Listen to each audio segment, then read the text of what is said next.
A magazine dedicated to al-Qaeda terrorists in the Arabian Peninsula publishing a new guide to derailing trains in the U.S. and Europe.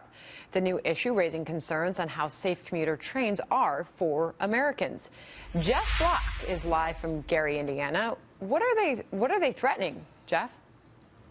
Well, they're threatening a number of things. Blowing up trains is obviously the easy one, but they're also threatening to derail trains. In fact, in the magazine, Inspire magazine, which, as you know, is this glossy publication that al-Qaeda puts out, they have a how-to guide for how to derail a train. And obviously, we're not going to tell you how it works, but standing on the tracks here and literally on the tracks in Gary, Indiana, you know, there are 200,000 miles of rail track, more than 200,000 miles that crisscross the country.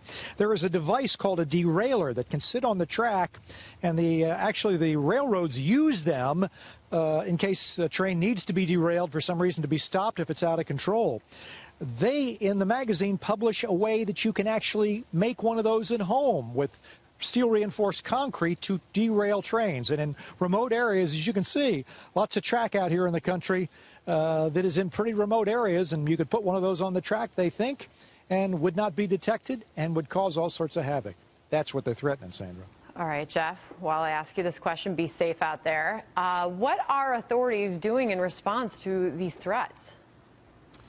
Well, the TSA was aware of the publication of Inspire ahead of it, and they put out a warning to rail police, transit police around the country to be on the lookout for these sorts of sabotage kind of things.